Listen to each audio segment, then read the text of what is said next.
Elena worked in the city's oldest library, a quiet sanctuary tucked beneath the cathedral's long shadow.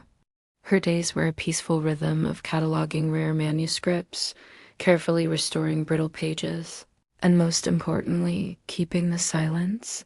She loved the silence. It felt like it was listening.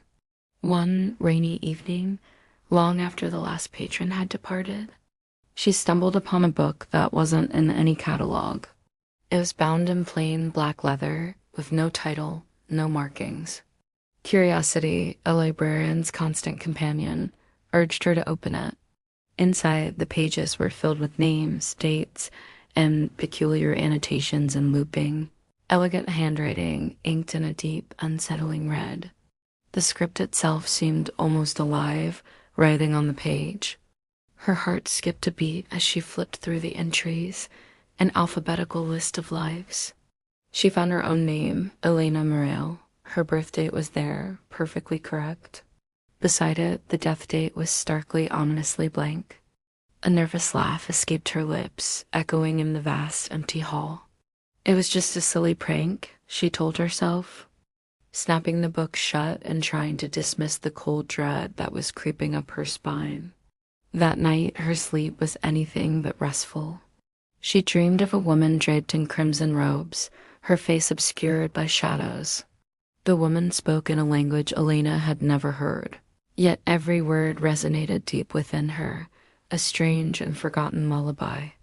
The meaning was clear, a whisper of destiny and inheritance.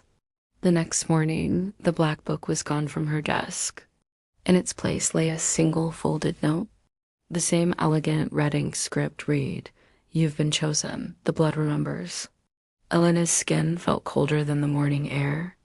A wave of dizziness washed over her. Over the next few days, strange things began to happen. The dimmest corners of the library became as clear to her as daylight. The comforting pangs of hunger vanished completely, replaced by a different kind of craving, one she couldn't name. Most unnerving of all, when she looked in a mirror, her reflection seemed to blur at the edges, as if she were fading from the world. Driven by a mix of fear and an unyielding need for answers, she started her own investigation. Her research led her to a long-forgotten sealed wing of the library, a vault rumored to hold forbidden texts, books deemed too dangerous for the public. With a tremor in her hand, she found a key that fit the ancient lock. The door creaked open, releasing a cloud of dust that danced in the single beam of her flashlight. The vault wasn't filled with books. It was a gallery of portraits. Dozens of women, all regal, all impossibly pale, stared down at her with knowing eyes. Their gazes followed her as she walked deeper into the room. And then she saw it. A portrait of a woman who could have been her twin, from the curve of her smile to the intense look in her eyes. As she stared, a voice echoed around her, not from a single source, but from the very air itself. "We are the Archivists. We do not feed. We remember." The truth unfurled in her mind, not as a discovery, but as a memory being unlocked. She hadn't been turned into something else. She was being awakened.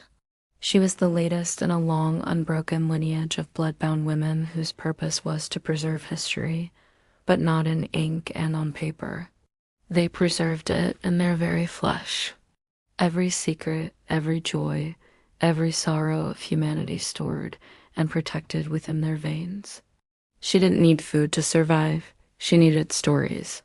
She needed memories. Now, a new kind of peace has settled over Elena. When patrons enter the grand old library, she greets them with a warmth that puts them instantly at ease. She doesn't just check out their books, she asks about their lives, their families, their dreams. She listens with an intensity that makes them feel truly heard. And when they leave, they always feel a little lighter, their burdens lessened. Though they can't quite say why, they feel forgetful. The silence returns to the library. It listens.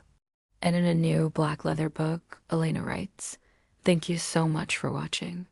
If you enjoyed this story, please don't forget to like, subscribe, and hit that notification bell so you won't miss our next journey into the unknown. See you next time